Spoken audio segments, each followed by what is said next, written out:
시청자 여러분 안녕하십니까? 여론이 답이다를 진행하는 조관식입니다. 흔히 우리가 교육은 백년지 대계라는 말을 씁니다. 과연 세종시 교육 문제, 학교 문제는 어떤 상황일까요? 오늘은 학부모 단체 두 분을 모시고 그 이야기를 들어보는 시간을 갖도록 하겠습니다. 먼저 우리 백종락 기자님, 개인 소개부터 좀 하시죠. 네. 안전환경교 학부모임 대표 백종락입니다. 네. 학교 운영위원장 연합회 회장도 겸임을 하고 있습니다. 그러시죠. 네. 그다음에 우리 대표님. 네, 안전한등교 학부모 모임 이면주입니다. 네, 반갑습니다. 이게 이제 그 우선 그 학교 운영위원장이죠. 네. 운영위원장 협의회 이러면은 원래는 이제 1995년 12월에 지방교육자치법을 개정하면서 이제 근거를 마련했단 말이죠. 그래서 1996년에 이게 이제 시행을 하게 되는데 그 당시에 보면은 그 사립학교 같은 경우는 자율권을 줬어요. 뭐 운영위원회를 만들어도 되고 안 만들어도 되고. 그러나 국공립은 반드시 하도록 그 초등교육법 그 제31조 제1항에 아주 못을 박아놨단 말이죠. 그래서 그 1996년도에 그 시행 당시에는 초등학교가 2,666개가 이제 학교 운영위원회를 만들었고요. 그 다음에 이제 중학교 같은 경우는 1,148개의 학교, 그리고 고등학교 같은 경우는 604개 학교, 또 특수학교도 이제 하도록 되어 있기 때문에 특수학교가 1개, 토탈 4,419개 학교가 학교 운영위원회를 운영을 했었죠. 지금은 그 세종특별자치기 같은 경우는 학교가 어떻게 운영을 하고 있죠? 세종시 같은 경우는 네. 유치원도 같이 포함을 하고, 네. 연합회에 포함이 되어 있어요. 네.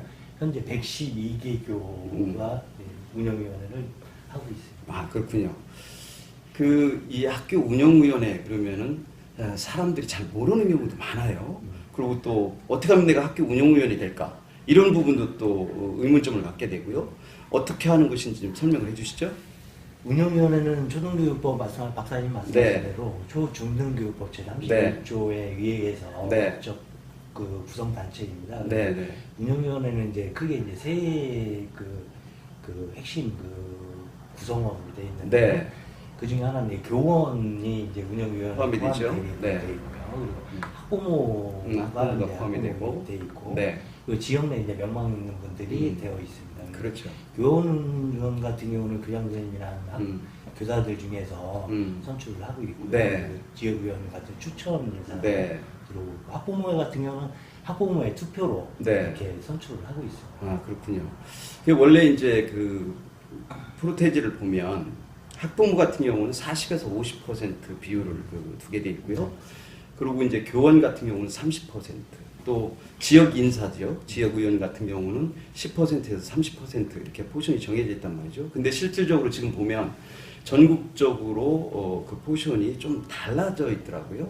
그래서 이제 법 조항 그 제2항에 보면 사망도 마찬가지입니다만은 2, 3항에 걸쳐서 지금 말씀하신 그 단체들이 포함이 돼야 되고, 또 2항에 보면은 이 교원 수에 대해서는 30%로 이렇게 놔뒀단 말이죠. 그런데 실제로 보면 숫자가 교육위원들 같은 경우도 5명에서 15명 내로 이렇게 법조항에 되어 있음에도 불구하고 지금 진행되는 것들을 보면은 전국적으로 보면 11.9명이 그 의원들로 구성이 되어 있어요. 그리고 학부모 같은 경우는 45.7% 비율을 차지하고 있고요. 그 다음에 그 교원 같은 경우는 30%를 넘어서서 37.4%, 그리고 이제 그 지역의원 같은 경우는 16.9%를 차지하고 있는데, 이 세종시 같은 경우는 토탈을 이렇게 봤을 때 그 포션이 어느 정도 되던가요? 학교별로 그 운영위원회 구성이 좀 많이 다른 걸로 네. 알고 있고요. 네. 지금 현재 법적으로는 9명에서 12명까지 구성이 되어 있기로 했지만 네. 현재 학교별로 지금 학교의 회칙의 네. 그 구성 요건을 좀 다르죠. 규정하게끔 되어 있습니다. 네. 정확하게 파악된 바는 저희가 현재 가지고 있지는 않습니다. 아, 그렇군요. 지금 그 안전모 활동을 하시죠? 네. 그 안전모에서도 뭐 상당히 그 많은 활동들을 하시는데, 어제 그 소담초등학교에 갔을 때 학부모들이 그 연설을 받고 있더라고요. 그 내용을 보니까 학교 앞에 CCTV가 없다. 그리고 이 차들이 그냥 막 쌩쌩 달리니까 여기에 그 스피드를 낼 수 없도록 조치를 해달라. 그 다음에 그 건널목이 없다. 이런 얘기들이 있어요. 그래서 이 안전모에서도 그런 부분 상당히 그 신경을 많이 쓰시는데 혹시 그 내용 파악하고 계시던가요? 내용은 알고 있습니다. 아, 그렇군요. 네. 근데 진행이 지금 안 되고 있는 것 같아요. 앞으로 그 진행을 어떤 방법으로 해야 될까요? 우선 저희 안전모 내에 음. 소담초 학부모들이 사실 계시질 않으세요. 아, 그러시구나. 네, 그래서 저희가 어떻게 적극적으로 같이 나서서 활동을 해드리기에는 현재 좀 어려운 상태이긴 합니다만, 그리고 저희도 워낙 아이들의 등교에 관련돼서 아이들의 안전에 관련돼서는 워낙에 서로 의견들이 많이 통하시는 부분들이 네, 있기 때문에요. 네. 서로 얼마든지 협조할 부분이 있다면 함께 협조할 수 있습니다. 그렇죠. 네. 그동안에 보면 안전모에서 활동 상황이 굉장히 많았어요. 네. 이게 좀 그 말씀 좀 해주시죠. 그래서 저희 안전모는 맨 처음에는 아이들의 이제 과밀, 과대학급 때문에 네. 처음에 이제 부모 학부모들이 서로 음. 의견을 이제 조율을 해서 네. 이제 교육청으로 혹은 이제 관계 기관 쪽으로 네. 서로 그 부분을 좀 조율을 해달라고 네. 좀 시정을 요구를 하면서 서로 음. 같이 활동을 시작을 했고요. 그러셨죠. 그 이후로 아이들의 이제 학교 등교할 때 좀 음. 불편했던 부분들, 위험했던 부분들 네. 예, 그런 부분에 대해서 시정 요구를 하고 있고 네. 학교 내에서도 좀 위험한 부분들은 서로 좀 학교에서도 교육 당국에서도 또 같이 시정할 수 있도록 좀 꾸준하게 요구를 하고 있는 상황입니다. 네, 그러시죠. 지금 그 지난 그 겨울에도 보면은 상당히 그 학교 문제 때문에 많은 그 활동을 하셨는데 그 부분 이게 좀 말씀해 주시죠. 네. 뭐 이 얘기에 앞서가지고 아까 네. 소담초등학교 네. 말씀하셨는데 네. 안전모에서 작년에 그 소담초 통행 안전 문제가 네. 사실은 좀 살짝 다뤄지긴 했었습니다. 아, 그렇군요. 그래서 네. 저희가 그 당시에는 행복청이 관할이었는데 네. 저희가 행복청장님 만나가지고 네. 그 공사 구간하고 음. 그런 부분들을 좀 많이 좀 얘기를 나눴습니다. 아, 그래가지고 그렇구나. 행복청한테 답변을 받은 거 그때 LH하고 네. 답변을 받은 건 뭐냐면 통학로를 네. 그 공사 통학로하고 완전히 분리해가지고 분리해서. 그리고 공사 출입구도 그 아이들이 통학로에 거치지 지장이 안 않는, 되도록 안 되도록. 그렇게 하겠다 네, 했구나. 그런 네. 부분들은 좀 있었고요. 네. 추후에 이제 그게 개선이 돼서 음. 그 이제 그때는 소담초등학교가 개교하기 전이었습니다. 네. 그런 부분들 말씀 나눴고 음. 이후에 이제 개교하고 난 다음에 소담초등학교 학부모님하고는 아직까지는 뭐 그런 부분에 대해서는 저희가 또 그쪽에 이해 당사자가 있기 때문에 네. 그분들하고 저희하고 그 어느 정도 뭐 의견 조율이 있은 다음에 얘기를 해야지 그쪽에 저희 안전모의 항상 최우선주의는 개별 학교의 가장 그분들의 그 의견을 네. 가장 그 우선적으로. 이렇게 좀 들어주려고 하는 그렇죠. 그런 입장입니다. 많은 활동을 하시더라고요. 네. 우리 그리고 대표님, 저 아까 이제 말씀하신 안전모 활동에 네. 대해가지고 말씀드리면 네. 저희가 나름대로 좀 자부심을 갖고 있다는 게 뭐냐면 처음에 저희가 안전모 활동을 할 때만 하더라도 네. 이 과밀 문제나 과대 문제가 크게 그렇게 그 와닿지 않았었습니다. 네. 일반 학부모들도 그렇고 네. 교육청도 그렇고 네. 과대 문제가 심각한 상황이 네. 않는 그런 인식이 굉장히 많이 있었어요. 네.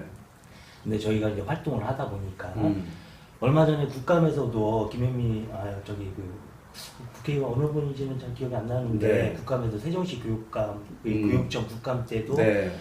그 나왔었습니다. 네. 아름초등학교라든지 네. 그리고 그 도담초등학교, 네. 그리고 연양초등학교가 네. 현재 50학급이 넘어가고 네. 있고 네. 향후에 지금 계속 개교하는 그런 학교들이 50학교 네. 학급으로 지금 개교가 되고 네. 있거든요. 이런 부분들이 이제 많이 좀 알려져가지고 이 문제가 좀 사회적으로 네. 그 이슈가 돼서 국감에서도 다뤄질 정도로 이슈화 시켰다. 음. 이런 부분은 저희가 좀 큰 성과가 아니었나. 아, 그렇겠네요. 네. 시설이나 뭐 이런 거보다도 저는 이런 그 주민의 의식 네. 이런 게 가장 그 활동하는데도 어려움이 많이 있었고요. 네. 그 기관하고 좀 다툼이 있을 때도 네. 그 부분을 설득하는 게 굉장히 힘든 일이었습니다. 네. 그분들의 인식이 뭐냐면 학령 인구가 감소해서 네. 지금 당장은 좀 과밀일지는 모르겠으나 학령 인구가 감소해서 점차적으로 공동화된다는 그런 인식을 바꿔주는 부분이 굉장히 활동하는 데 어려움이 좀 많이 아, 있었어요. 그러셨군요. 네. 지금 그 교육부의 규정을 보면 원래 이제 과대 학교는 48학급이 넘었으면 과대 학교로 규정을 하고 있거든요. 근데 지금 지적하신 대로 도담초등학교 같은 경우는 62학급이고요. 또 아름초등학교 같은 경우는 55학급이고 또 나래초등학교 같은 경우는 54학급. 또 아까 얘기하셨던 연양초등학교가 지금 52학급 이렇습니다. 그래서 실질적으로 보면 아름초등학교 같은 경우 3년 전에 개교 당시에는 13학급이었어요. 근데 이제 이게 55학급으로 이렇게 늘어나다 보니까 이게 학생들이 점심 시간을 2시간 반을 잡아먹어요. 7차례에 나눠서 먹는다. 학년별로 나누고. 그러면 이렇게 과밀학급이 됐을 때 과연 체육시설 제대로 이용할 수 있겠는가? 체육 수업 자체도 또 어려워지는 거죠. 이런 부분을 실질적으로 교육청에서 시정을 해야 됨에도 불구하고 지금 안 하고 있어요. 또 지금 말씀하신 대로 내년도에 지금 그 초등학교 4개 학교가 그 개교를 하게 되는데 아예 50학급으로 만든다 이거죠. 그러면 어떤 문제점이 있느냐? 처음에 50학급이 다 채워지지 않는다는 거예요. 그러면 그 시설 유효 문제라든가 관리 문제가 또 따를 거고요. 만약에 이제 50학급이 제대로 채워졌었다 하더라도 학생들 관리하든가 이런 부분이 또 문제가 생겨요. 근데 왜 이렇게 하는 건지 도대체 이게 교육감께서 어떤 생각을 가지고 이렇게 자꾸 하시는 건지 그 부분을 좀 잘 모르겠어요. 저희가 그 과대학교 과밀 문제에 대해서 2년 전서부터 저희 안전모가 그 2015년 10월에 저희 학부모들 자발적으로 이루어진 단체입니다. 그렇죠. 자발적으로 이루어져서 교육감 면담도 했었고요. 네. 그런 부분이 있었는데 네.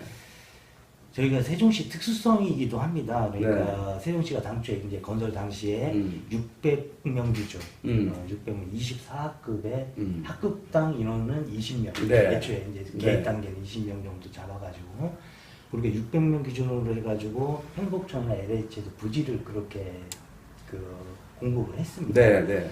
그러다 그러다 보니까 지금 현재 그 당초에 그 학생 유발률이라고 하는 게 있는데 가구당 보통 신도시 평균은 0.3, 4명 정도 그렇게 되죠. 유발이 네. 나는 걸로 네, 네. 이렇게 되어 있었는데 네.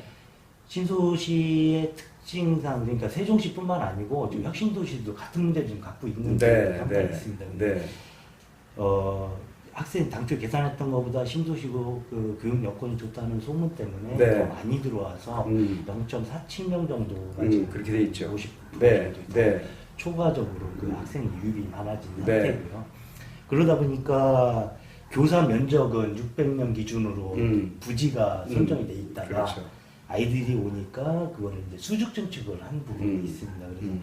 교육부에서 권장한 그 학생 한 명당 교사 면적, 그러니까 그 교사 면적이라는 게 이제 그 체육관 시설 그렇죠. 말씀하신 체육관이라든지 그 다음에 특별활동실, 그 다음에 체육관 이런 면적들을 다 포함한 포함한 거예요. 거죠. 교육부에서 그 1인당 교사 면적의 세종시는 6분의 1 수준밖에 안 됩니다. 그러다 보니까 그 급식 문제가 가장 큰 문제이긴 하지만 지금 뭐 급식을 여러 차례 나눠가지고 급식을 하고 1인당 그 식사하는 시간도 제한을 두고 있고 그렇죠. 이런 부분에서 이거는 좀 굉장히 심각한 문제인데 네. 사실 교육청에서 대책을 저희가 이제 계속해서 학교 신설을 좀 요구는 하고 있지만 네.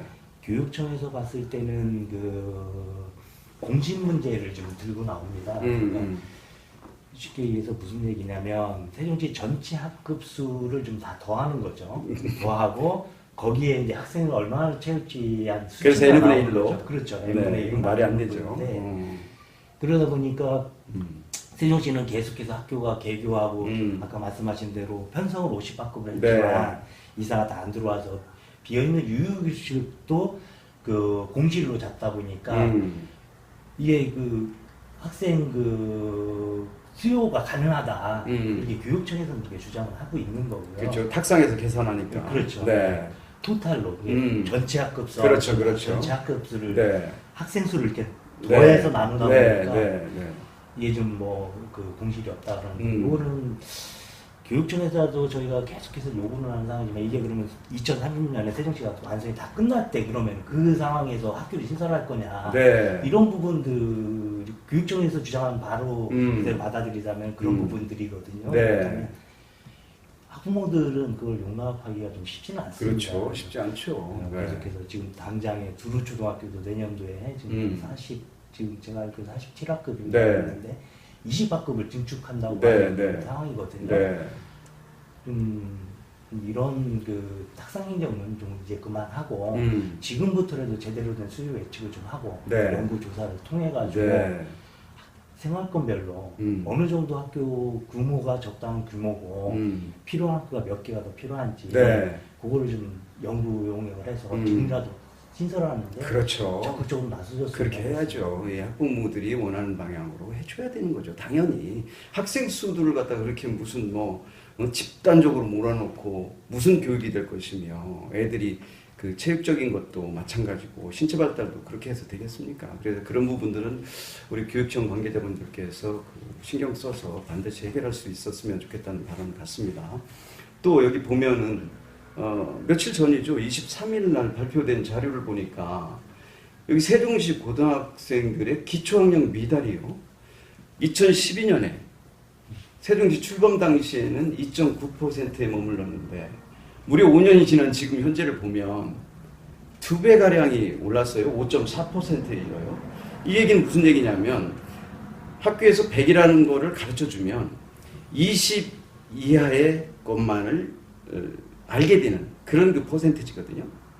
도대체 왜 이럴까요, 이게? 세종시가 전국에서 보니까 뭐 꼴찌에서 세 번째예요. 왜 이럴까요? 이 부분은 우리 안전부에서 대답을 하실까요, 아니면은? 제가 네, 네. 드리겠습니다. 작년도 2016년도 그 교육청에서 네. 교회에 보고한 사항인데요. 지금 기초학력 미달 부분은 상당히 심각한 수준이고요. 네. 작년에 그 중학교 3학년 아이들이 그 고등학교를 진학을 하지 않습니까? 네. 진학하는데 관내 학교가 아니고 세종시 네. 관내 학교가 아니고 다른 지역 내로 진학한 그 비율을 의회에다가 그 보고한 내용이 있습니다. 거기 네. 보면은 약 150명 정도 아이들이 세종시가 아닌 세종시 이외의 지역에 이렇게 그 진학을 했거든요. 네, 그렇죠. 단순히 저희가 이제 150명이라고 그러면 굉장히 작은 규모라고 생각하는데요. 세종시 신도시 내 7개 중학교니까 7명을 나누면 학급당 한 20, 학교당 20명 정도 되는 그렇죠. 수준이거든요. 네, 그러면 반에서는 2-3명 정도 아이들이 그 다른 관내 빠져나간 거죠. 갔는데 그 비율을 보면 특성화고교로 빠져나간 아이들이 일부 있고요. 네. 그리고 특목고나 자립형 있고 뭐 이런 쪽으로 좀 나가신 네, 아이들이 네. 있습니다. 그 아이들은 좀 차치하고 일반계 고등학교를 그 세종시 관내가 아니고 네. 다른 관내로 지나간 아이들이 한 80명 정도가 네, 됩니다. 네. 그거는 결국에는 그 세종시의 그 고등학교 교육을 신뢰를 못한다고 보고 있는 거거든요. 그렇죠, 그렇죠. 그래서 그 부분이 네. 가장 좀 심각한데 교육청에서도 재작년에 이제 교육 평준화가 돼서 네. 올해 지금 교육 평준화 1년차 맡고 있는데 네. 교육청에서는 교육 평준화가 상향 평준화가 될 거다라고 했습니다. 근데 실제로 이렇게 그 지금 이제 하향 평준화가 되지 않습니까? 네, 네. 이런 부분은 그 고등학교 학력 신장하는데 최우선적으로 좀 두어야지. 지금 세종시의 그 고위직 공무원들을 보면 네. 그 고등학교 자녀를 가진 분들이 굉장히 많습니다. 네, 네. 그분들은 세종시 학교에 신뢰를 못해서 고등학교 서울에 집을 놔두고 네. 출퇴근하는 비율도 있고 그렇죠. 많거든요. 네. 이 부분은 빨리 그 고교 평준화 내에서라도 음. 그 성적을 좀 향상시킬 수 있는 정책이 빨리 나와줬으면 좋겠는데 음. 지금 교육감님의 정책을 보면 지금 초등학교하고 유초에 좀 많이 좀 치중하는 게 네, 많이 있습니다. 네, 네. 마을 학교라고 그래가지고 물론 이제 마을 학교라고 그래가지고 그 학교 외에 어떤 지원 사항도 상당히 있는 걸로 알고 있습니다. 네. 물론 이제 유초의 그 정책 방향은 뭐 옳은 방향이긴 하지만 네. 그래도 지금이라도 좀 그 중고등학교의 아이들에게 학력 신장할 수 있는 방안을 좀 학부모들하고 좀 같이 대책을 세워서 좀 추진했으면 하는 그런 바람이 네, 있습니다. 네. 지금 그 세종시 교육이 이렇게 자꾸만 그 떨어지는 하향 평준화 수준으로 가는 것 중에 하나가 바로 혁신학교를 많이 만들고 있고 그거에 관심이 많다. 그러다 보니까 실질적으로 혁신학교는 이게 학업성 지도 부분을 제대로 다룰 수가 없어요. 그러니까 그걸 또 피하기 위해서 어떤 방법을 쓰느냐 하면 원래 이제 그 국가에서 이 학업성 지도 같은 거를 체크를 해보는데 전수조사라는 것이 아니라 올부터 이게 표본조사를 하겠다는 거 아니겠습니까? 이런 편법을 쓰고 있어요. 그러면 결국은 지금 평준화가 이 세종시에서는 맞지 않다. 이걸 바꿔야 되겠다. 이런 생각을 할 수밖에 없단 말이죠. 우리 학부모 대표께서는 어떤 생각? 그런 장단점이 있지만 물론이죠. 다 네. 있죠. 근데 무조건 이게 혁신학교의 어떤 잘못이 있다라고 보기 좀 어려울 것 같아요. 어렸을 때 아이들이 그렇게 자유롭게 자기가 창의적인 생각을 하는 것도 굉장히 중요하다고 중요하죠, 생각을 그 합니다. 부분도. 네. 네. 그건 사실 저희도 아이가 막 혁신학교를 다니는 건 아니라서 제가 뭐라고 말을 하기는 좀 어려운 면이 있긴 합니다만 혁신학교에서도 나름대로의 아이들의 창의력이라든지 뭐 다른 부분의 어떤 발달이 더 많이 이루어지면 이게 굳이 공부로 연관되지 않아도 이 혁신학교의 나름대로 어떤 장점이 있지 않나 그런 생각이 듭니다. 그럴 수도 있죠. 근데 문제는 그거죠. 사람을 이제 평가 기준이 어디에 있느냐에 달려 있어요. 근데 자, 예를 들어서 공부 외에 다른 파트에서 성공을 할 수도 있죠. 분명히.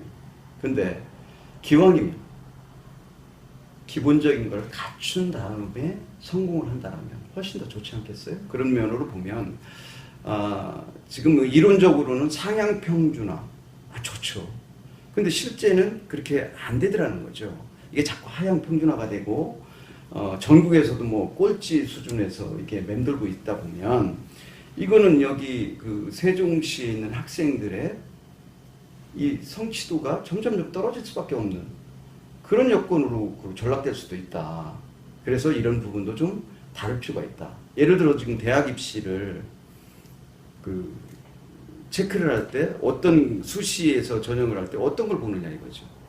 교과 과정을 얼마만큼 제대로 충실하게 했는가 이걸 본단 말이죠. 물론 뭐 대학을 다 진학하는 것이 옳은 방향이냐 그 부분에는 또 논외로 치더라도 그 부분은 또 다른 생각들도 있을 수 있으니까요. 치더라도 그렇단 말이죠. 그러니까 지금 보면은 학교 프로파일이라는 거 아시지 않습니까? 예, 그거 보면은 학교에 그것을 먹이는데 그 등호위를 다 먹인단 말이죠. 그랬을 때 이제 학부모들이 생각해야 될 부분 중에 하나가 뭐냐면 예를 들어 고등학교에 똑같은 과목을 똑같은 시간대를 가지고 공부를 가르치느냐 그게 아니라는 거죠. 과목도 다르고 또 내용도 상이하고 이게 다 다르단 말이에요. 그래서 그런 부분을 좀 서치할 필요가 있다. 그래서 학교 프로파일을 가지고 지금 대학 입시를 전형하는 것도 문제가 있다. 또 마찬가지로 그 학생부 전형을 한단 말이죠. 그 학교 생활기록부를 가지고 하잖아요. 그걸 보면은 이게 경상북도에서 그런 일이 있었어요. 수정을 합니다. 생활기록부 수정을 해요. 그 건이 지난해 전체를 이렇게 놓고 보면 18만 2,405건이에요. 학생기록부를 수정을 합니다. 이게 이제 나이스 시스템을 갖다 들어가는 거죠. 그래서 바꾼다 이거예요. 아까 조금 전에 경상북도 같은 경우는 이제 학내 수상을 해요. 근데 모 학교 같은 경우는 지난 한 해에 224개의 상을 수여를 했어요. 근데 또 어느 학교는 단 한 개도 안 줘요. 그러면 그것도 가이드라인이 필요하다. 그래서 이게 전반적으로 우리 세종시 교육 문제를 놓고 안전모도 마찬가지고 또 학교 운영위원장 휴업비체도 마찬가지고 서치를 할 필요가 있다. 이런 생각이 듭니다.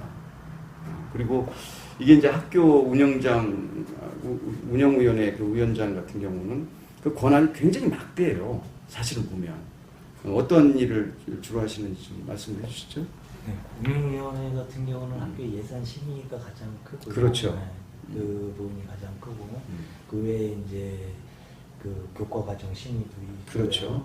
그런 부분들 해서 학교 내에서 그 수반되는 의사 결정에 그 학교장을 견제할 수 있는 가장 막강한 기구로 그렇게 알고 있습니다. 그렇게 됐죠. 근데 보면은 이게 이제 교육공무원법 제29조 3의 제8항을 보면 교장 공모를 하잖아요. 근데 이게 이제 그 운영위원회에서 그 공모 방법, 또 심사, 평가 이런 것까지 다 해요. 그렇죠? 그리고 이제 그 교육공무원법 제31조 제1항을 보면 초빙 교사를 갖다 추천도 합니다. 굉장히 막강한 권한이 있어요. 근데 과연 그러면 학교 운영위원회라는 데가 그만한 막강한 권한을 실행하고 있는가? 이렇게 봤을 때는 상당히 부정적 이미지가 있다는 거죠. 이를테면은 원래는 한 30일, 우리나라 저기 1년 내에 한 30일 정도를 그 회의를 자율적으로 하도록 돼 있어요. 그런데 어느 학교는 아예 안 합니다. 그리고 어느 학교는 1년에 한 4-5차례. 그것도 학교가 원하는 안건을 가서 거스게 노력만 하고 이런 상황이 벌어지고 있다는 것이죠.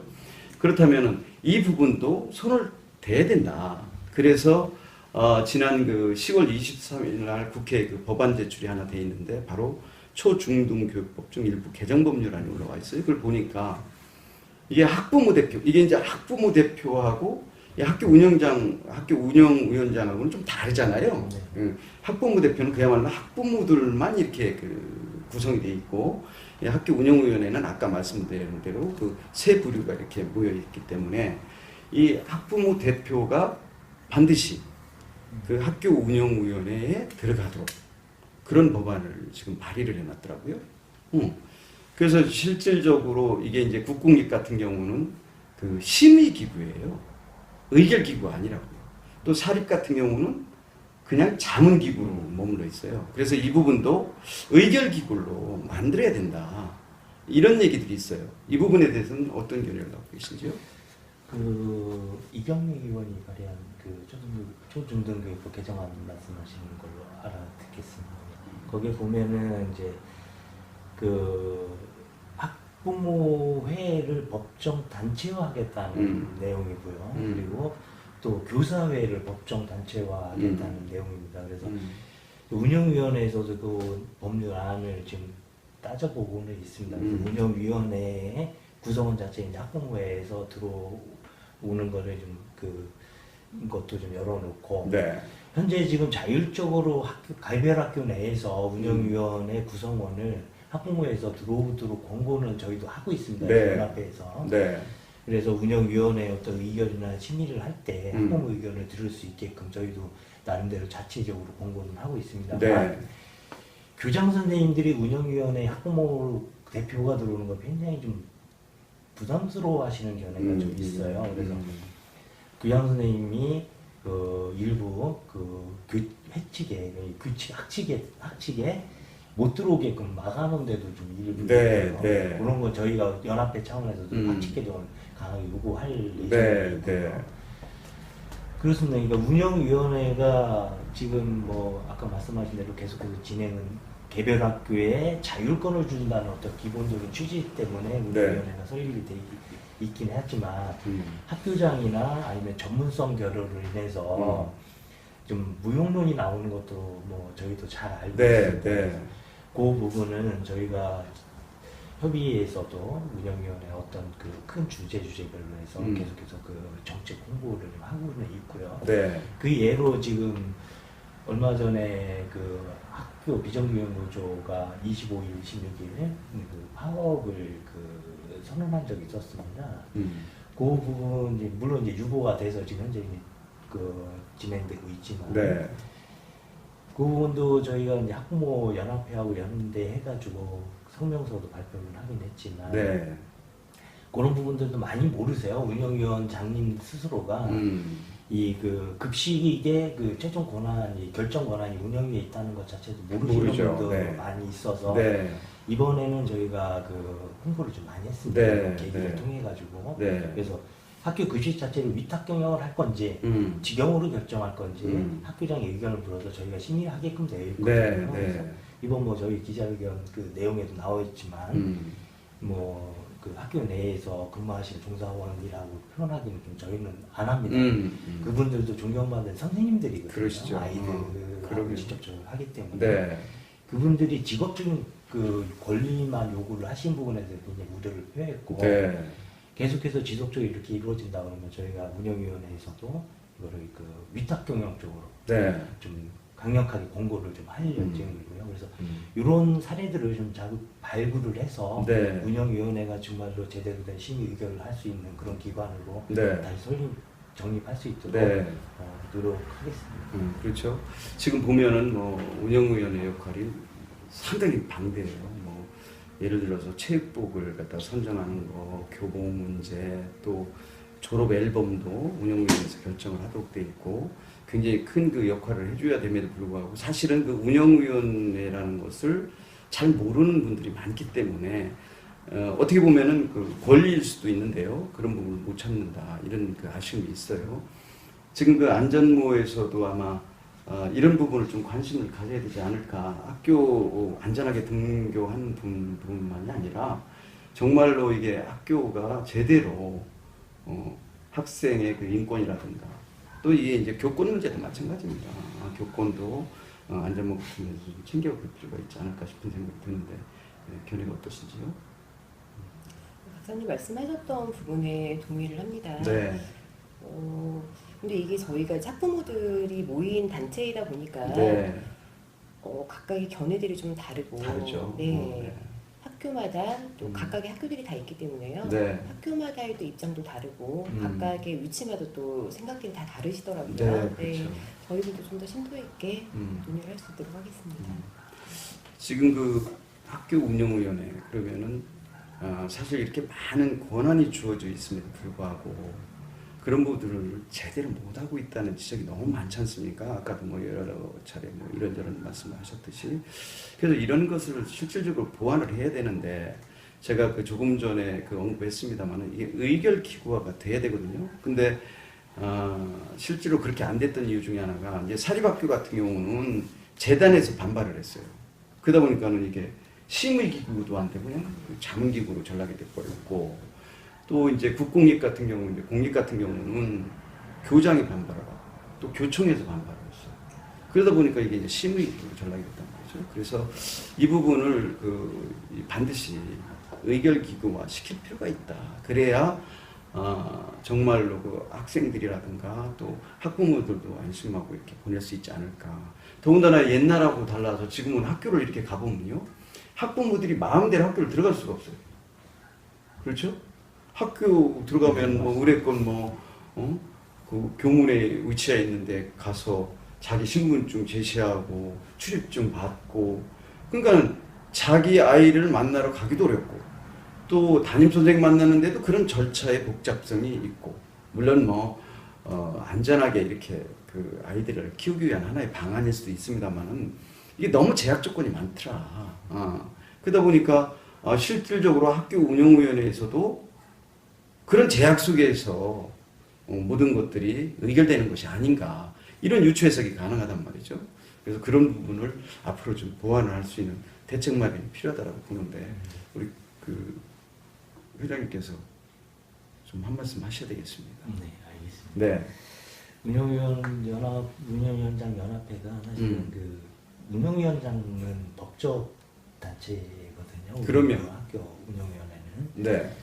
그 운영위원장은 이제 운영위원들이 모여서 선출을 해주신 분이 있고요. 그러면 법적 단체의 운영위원장의 협의체거든요. 그러니까 그렇죠. 근데 요건 아직까지 법적 단체화 하지는 못했습니다. 이 부분을 숙제로 좀 남아 있는데 요거를 저희가 뭐 사단법인을 한다든지 해서 좀 더 좀 강력한 기구를 좀 격상시킬 계획은 가지고 있어요. 네. 해서 정착의 운영위원회 임기가 2년이거든요. 네. 그러니까 위원장은 1년이고요. 매년 선출하게 돼 있고. 네.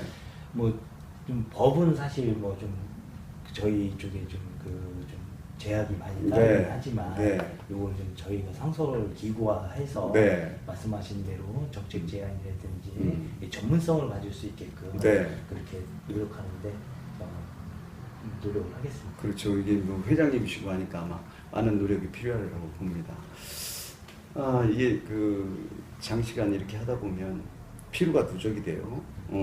그래서 여기에서 접는 것이 어떤가 싶은 생각이 들어요. 그래서 이제 우리 안전모 대표로서 뭐 교육계가 됐든 아니면 학부모가 됐든 어떤 분들이 됐든지 간에 마지막으로 하시고 싶은 말씀 있으시면 하시죠. 네. 네. 저는 우선 학부형님들께 드리고 싶은 말씀이 있는데요. 네. 너무 내 아이만 생각하면서 네. 그렇게는 좀 하지 않으셨으면 하는 바람이 있습니다. 네. 서로 네. 같이 자라야 되는 아이들이고 뭐 아이 하나를 키우기 위해서는 마을 전체가 필요하다는 말도 있잖아요. 네. 내 아이만 바라보지 말고 옆에 있는 아이 그리고 주변에 있는 아이들 다 같이 좀 함께 바라봐 주시는 시선이 필요할 듯합니다. 네, 아주 좋은 말씀 해주셨습니다. 우리 회계장님 마지막 마무리 발언 하시죠. 네. 저는 좀 교육청 정책 담당하시는 분한테 좀 드리고 싶은 부탁인데요. 네. 지금 아까 네. 또 드리고 싶은 말씀인데 네. 작년도에 저희 세종시 교육 이제 아이들 중에 네. 학업 중도 포기율이 네. 그 전국에서 2등으로 나왔어요. 그렇죠. 그랬죠. 그런 아이들에 의한 그 세심한 배려가 좀 필요합니다. 네. 지금 세종시가 지금 건설 중인 그런 단계이다 보니까 네. 아이들의 여가를 좀 할 만한 것이 마땅치가 않거든요. 네. 그래서 네. 뭐 그러다 보니까 뭐 학원으로 음. 이렇게 지금 계속해서 그 뺑뺑이 도는 그런 네. 악순환이 계속 되고 있어요. 네. 그러다 보니까 학업에 만족 못하고 중도 포기하는 일이 높지 않은가 저는 그렇게 네. 보고 있어서 네. 아이들이 편안하고 즐겁게 학교 생활을 할 수 있는 그런 네. 그 중도 포기하지 않고 네. 그런 어떤 여가 문화라든지 아이들이 스트레스를 풀 수 있는 그런 공간 마련 같은 것도 네. 좀 필요해 보지 않을까 그렇죠. 그런 생각을 합니다. 그래서 네. 지금 너무 지금 아까도 말씀드렸지만 유초에 유초가 초등학교에 맞춰지는 정책에 조금 한번 그 맞춰져 있는 거를 네. 내년도에는 그 중등 고등 네. 그 네. 아이들한테 좀 맞춰서 네. 그 학업 중도율이 네. 그 전국 2등이라는 그런 오명을 좀 벗었으면 하는 그런 생각이 있습니다. 네. 아이고 아주 좋은 지적을 해주셨습니다. 시청자 여러분 어떻게 해보셨습니까? 학교 문제, 교육 문제 참으로 어려운 난제 중에 난제일 수도 있습니다. 그러나 지금 그 지적한 내용들만이라도 세종시 교육에 반영이 되고 학교에 반영이 된다면 훨씬 더 좋은 모습의 세종시가 되지 않을까 하는 생각을 갖고 또 그런 바람으로 오늘 방송을 마무리하도록 하겠습니다. 시청자 여러분 다음 시간까지 안녕히 계십시오.